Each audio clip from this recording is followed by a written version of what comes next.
ഇത് mass മോട്ടോഴ്സിന്നാണ്. ഹീറോൻ്റെ master edge വണ്ടി റിപ്പയറിങ്ങിനായിട്ട് കയറിയിട്ടുണ്ട്. നിലവിൽ നമുക്ക് അതിനകത്ത് പറഞ്ഞേക്കുന്നത് ബ്രേക്ക് ജാം, അതായത് വണ്ടി വളയ്ക്കണ സമയത്ത് ഹാൻഡിലൊക്കെ തിരിച്ച് തള്ളണ സമയത്ത് നീങ്ങാനായിട്ടൊരു ബുദ്ധിമുട്ട്, അതേപോലെ ഹോൺ ഇടയ്ക്ക് വർക്ക് ചെയ്യുന്നില്ല.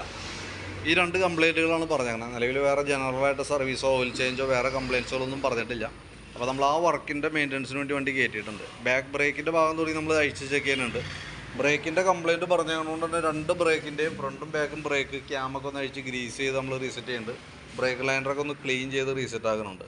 ബാക്കിലത്തെ ബ്രേക്ക് ലൈനർ അത്യാവശ്യം ഉപയോഗിക്കാനുണ്ട്, കുഴപ്പമില്ല. ബാക്കിലത്തെ വീലിൻ്റെ ബ്രേക്കിൻ്റെ ക്യാം അഴിച്ച് നമ്മളൊന്ന് ഗ്രീസ് ചെയ്തിടുന്നുണ്ട്. അതേപോലെ തന്നെ ഹബിൻ്റെ ഭാഗം നമ്മൾ ചെക്ക് ചെയ്ത് നോക്കി. നിലവിൽ ഹബിന് വേറെ പറയത്ത കംപ്ലയിൻ്റ് ഒന്നുമില്ല. പക്ഷേ ബാക്കിലത്തെ ടയർ ഫുള്ള് തീർന്ന ഒരു അവസ്ഥയിലാണ് നിൽക്കുന്നത് കേട്ടോ. നിലവിൽ കണ്ടപ്പോൾ പറഞ്ഞെന്നുള്ളൂ, നോക്കിയിട്ട് ഇടയ്ക്ക് മാറ്റാനായിട്ടൊന്ന് ശ്രദ്ധിക്കാം. ഇടുമ്പോൾ ഇതേപോലെ തന്നെ കമ്പനി മോഡൽ, ഇത് വന്ന മോഡലാണത്, സാപ്പർ മോഡൽ എന്ന് പറയും. അതേപോലെ തന്നെ യൂസ് ചെയ്യുകയാണെങ്കിൽ അതായിരിക്കും കുറേ കൂടി നല്ലത് കേട്ടോ. പിന്നെ ബ്രേക്ക് കംപ്ലയിൻറ്റ്, തള്ളുമ്പോൾ കംപ്ലയിൻറ്റ് കാണിക്കാനായിട്ടുള്ളൊരു റീസൺ എന്ന് പറഞ്ഞാൽ രണ്ട് കേബിളുകൾ കംപ്ലയിൻ്റ് ഉണ്ട്. ബാക്കിലത്തെ ബ്രേക്കിൻ്റെ കേബിളാണ് ഈ കാണുന്നത്. ഇത് നമ്മൾ ബ്രേക്ക് പിടിക്കുമ്പോൾ ഇങ്ങോട്ടേക്ക് മൂവ് ചെയ്യാനുള്ള ഗ്യാപ്പില്ലാത്ത രീതിയിലേക്ക് ഔട്ടർ വലിഞ്ഞ് വന്നേക്കാണ്.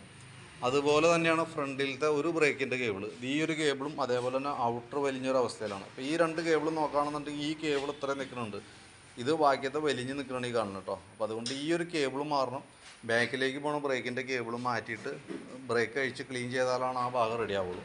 അപ്പോൾ നമ്മൾ അതിന് ഇപ്പോൾ ബാക്ക് വീൽ അഴിച്ചതിന് ശേഷം ഫ്രണ്ടും കൂടി അഴിച്ചിട്ട് ബ്രേക്ക് ക്യാമും കൂടി ഒന്ന് അഴിച്ച് ഗ്രീസ് ചെയ്ത് ബ്രേക്ക് ക്ലീൻ ചെയ്ത് റീസെറ്റാക്കി തരാം കേട്ടോ. അപ്പോൾ ഈ രണ്ട് കേസാണ് ചെയ്യേണ്ടത്. നമുക്ക് രണ്ട് വീൽ അഴിച്ച് ക്ലീൻ ചെയ്യാനുണ്ട്, രണ്ട് ബ്രേക്കിൻ്റെ കേബിൾ മാറ്റുന്നുണ്ട്. ഹോണിൻ്റെ കേസ് ജസ്റ്റ് നമ്മളൊന്ന് ട്യൂൺ ചെയ്ത് റെഡിയാക്കിയിട്ടുണ്ട്, വേറെ കംപ്ലയിൻ്റ് ഒന്നുമില്ല.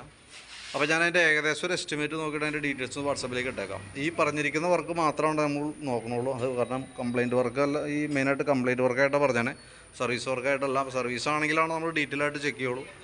അല്ലാതെ പറയുമ്പോൾ നമ്മൾ ആ പറയുന്ന കേസ് മാത്രമാണ് ചെയ്യുക. അപ്പോൾ അതിൻ്റെ ഡീറ്റെയിൽസും അതിൻ്റെ എസ്റ്റിമേറ്റാണ് വാട്സാപ്പിലേക്ക് ഇടണേ. നോക്കിയിട്ടൊന്ന് റിപ്ലൈ ഇട്ടേക്കാം. കുറച്ച് ലേറ്റായിട്ടാണ് വണ്ടി കയറിയേക്കണത്, അപ്പോൾ അതനുസരിച്ചിട്ട് തീരുമ്പോൾ കുറച്ച് വൈകും കേട്ടോ. ഞാൻ നോക്കിയിട്ട് വിളിച്ചോളാം തരും.